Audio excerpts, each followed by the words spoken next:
And on the 136th day of his presidency, the wheels came off the Trump crazy train. Donald Trump was humiliated once again today in the Oval Office, on the world stage, sitting in exactly the same humiliation chair where he has been repeatedly humiliated by visiting heads of state from Europe. Today, it was the German chancellor's turn to sit beside Donald Trump and humiliate him, but that got overshadowed by someone who was not even in the room today. Donald Trump became the first president in history to get humiliated by two people at the same time, with one of them not even being in the room. The richest person in the world, who Donald Trump now claims he fired last week, was live tweeting Donald Trump's stupidity festival in the Oval Office, saying, among other things, Donald Trump should be impeached. Donald Trump is by far the stupidest person any European head of state has ever had to meet. And Donald Trump is so stupid, he didn't realize the French president sitting beside him was humiliating him when he was the first one to visit during this presidency. The next one was the British Prime Minister, who humiliated Donald Trump without Donald Trump realizing it, of course. Donald Trump humiliated himself, and when President Volodymyr Zelensky humiliated Donald Trump during their meeting, in which Donald Trump lost control, egged on by his buffoonish vice president, while President Zelensky showed the world what courage and leadership actually look like. Germany's Chancellor, Friedrich Merz, had to do what every other head of state, including South Africa's president, had to do in the Oval Office, which is, of course, to correct the unlimited stupidity of Donald Trump. You will see that correction of Trump's stupidity in a moment, and then, of course, we will turn to what has become the Musk versus Trump war. This is not a feud.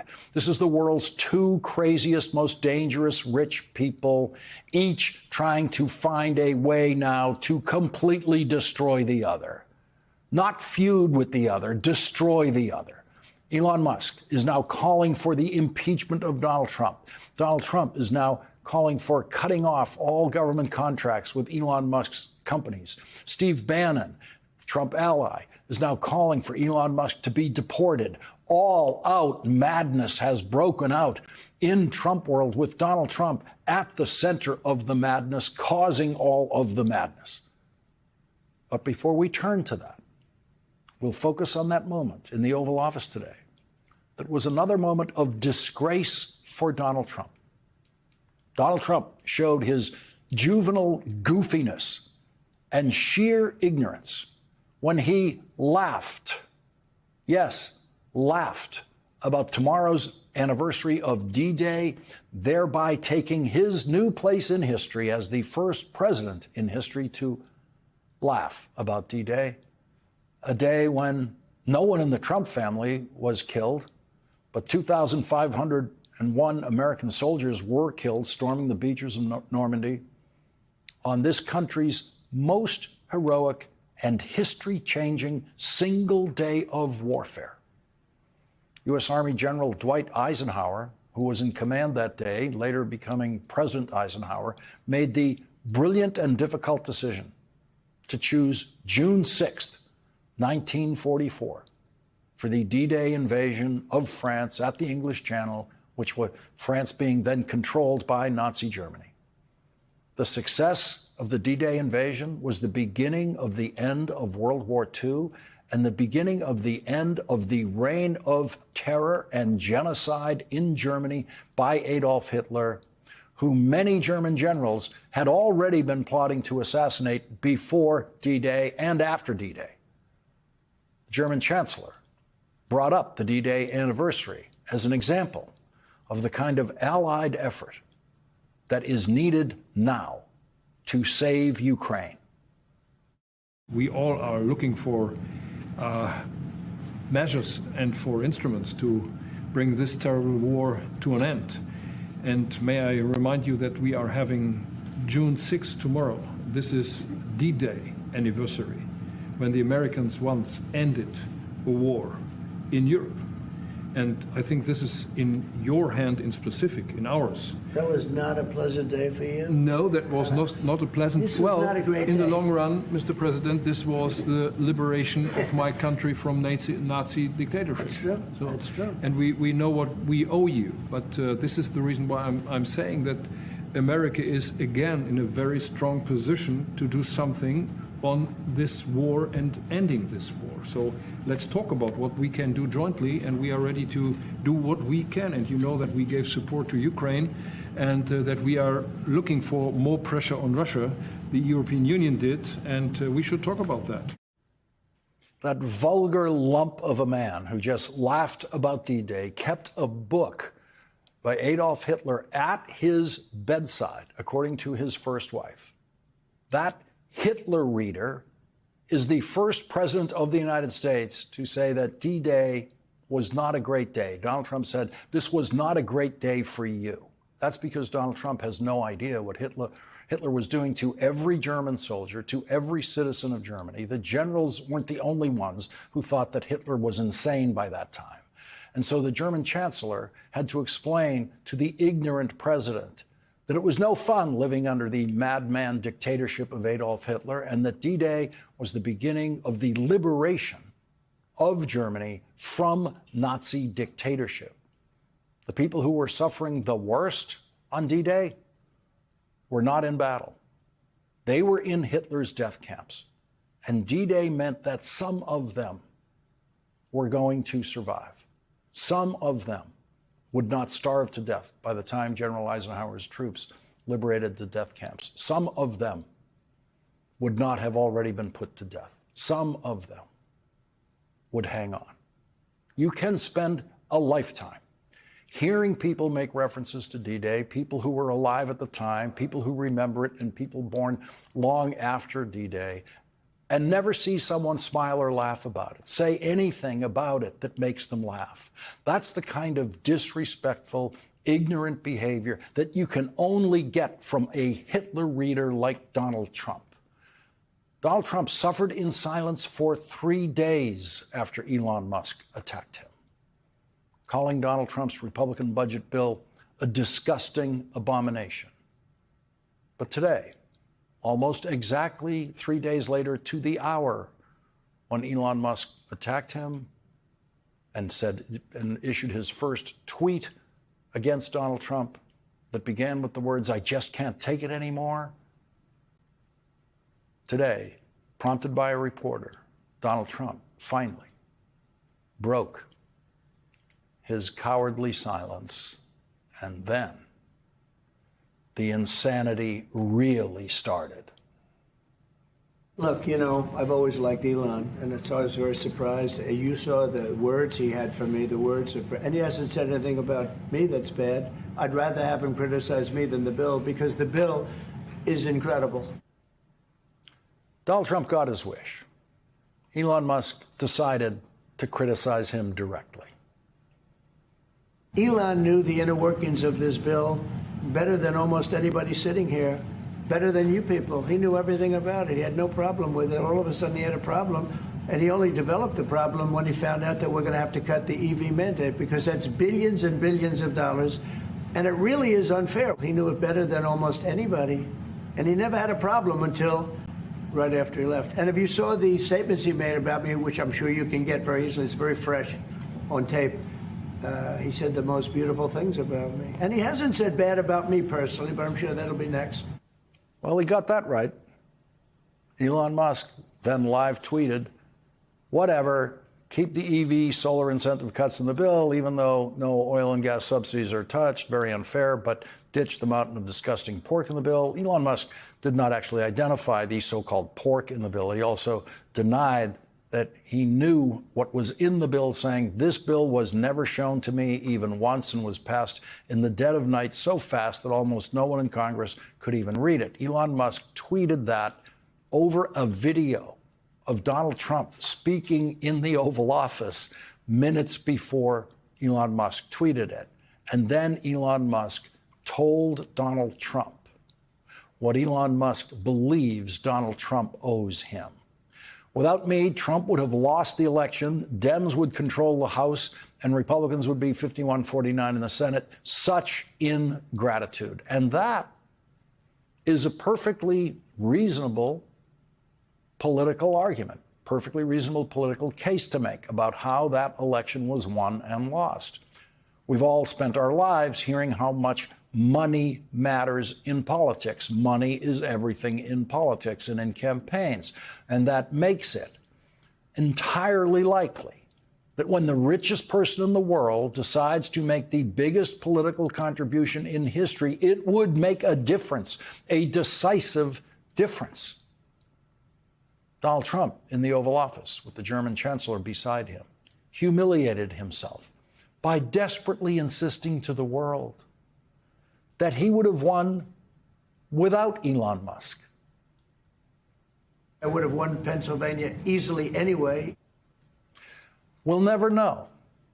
We'll never know if Donald Trump could have won that election without all of Elon Musk's money, the biggest political contributor in history. Imagine what would have happened if Elon Musk sent that money in the other direction. We don't know. And then Elon Musk threatened to create a new political party, a political party that would obviously pull votes away from the Republican Party. Is it time to create a new political party in America that actually represents the 80% in the middle? There aren't 80% in the middle, of course, but there are enough Elon Musk followers who could turn against Republicans and give the House of Representatives to the Democrats next year, along with the Senate and the presidency in the election after that. That's some of what is at stake in the most insane public outburst that has ever occurred between a president of the United States and his biggest money contributor. Donald Trump then took to his social media site and posted, "Elon was wearing thin. I asked him to leave. I took away his EV mandate that forced everyone to buy electric cars that nobody else wanted, that he knew for months I was going to do, and he just went crazy!" So there's Donald Trump saying, I asked him to leave. That's Donald Trump saying he fired Elon Musk. That's what we were reporting on this program last night. White House sources indicating, by the way, none of them believable, just as Donald Trump is not believable, that Elon Musk was fired. We will never know. Did Donald Trump fire Elon Musk because Donald Trump's a pathological liar? Elon Musk is a pathological liar. But does Elon Musk feel that he was fired? Maybe. And Donald Trump was also claiming in that idiotic tweet that we were all forced to buy electric cars. We who have, I am among them, who have never purchased an electric car. And then Donald Trump says, the other guy is crazy. Puts it all in capital letters. The other guy's crazy. Craziest president in history says the other guy's crazy, to which Elon Musk says, what I've been saying about almost everything Donald Trump has said since he first opened his mouth in 2011 about President Obama's birth certificate. Elon Musk said, such an obvious lie. So sad. And so there we are. Day 136 of the Trump presidency. Elon Musk calling Donald Trump what I have been calling Donald Trump since 2011 on this program, a liar. Donald Trump has been a liar every single day of his political career. And Elon Musk has probably known that. And Elon Musk has done almost as much lying about political issues in America as Donald Trump. And so it's war between Musk and Trump. Steve Bannon, a Trump loyalist who was fired from the first Trump White House, but served a longer run in that White House than Elon Musk did, said, people, including myself, are recommending to the president that he pull every contract associated with Elon Musk and that major investigations start immediately, one, into his immigration status, his security clearance, and his history of drug abuse, two, into his relationship with the Chinese Communist Party, including but not limited to trying to force a briefing of highly top secret war plans with China at the Pentagon. 3, and into his involvement with attempting to get President Xi to the inauguration. So now, Trump world wants to investigate Elon Musk. Donald Trump announced a completely ridiculous investigation, apparently to find out how old Joe Biden was when he was president of the United States. But the Biden investigation news did not turn out to be the investigation news of the day, because Trump cheerleaders now want to investigate Elon Musk. Donald Trump then posted, the easiest way to save money in our budget, billions and billions of dollars, is to terminate Elon's governmental subsidies and contracts. That was Donald Trump's way of trying to shut up Elon Musk. That was Donald Trump's big shot at Elon Musk. That was his biggest shot. Shut down the government contracts. And Donald Trump's biggest shot of the day against Elon Musk in his war against Elon Musk did not work. Because after Donald Trump threatened to cut off all of Musk's government contracts, Elon Musk then went Twitter nuclear. Time to drop the really big bomb. Real Donald Trump is in the Epstein files.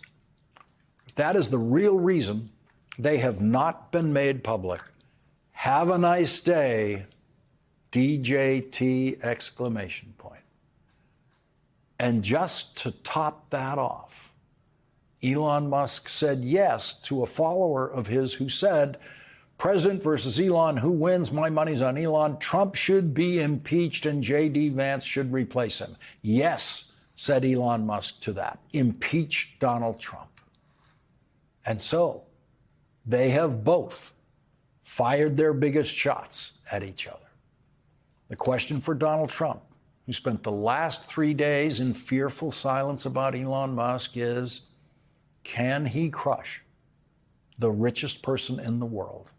Or should he beg for a truce with Elon Musk? The Epstein files are, of course, the criminal investigative files on Donald Trump's old friend, the pedophile Jeffrey Epstein, who killed himself in prison. Twitter is now filled with the video of that dancing friendship with that pedophile, thanks to Elon Musk pushing the video of the Trump-Epstein friendship on Twitter. You can expect to see more and more of that on Twitter. And so we have no idea what's coming next. We have no idea what happens tomorrow.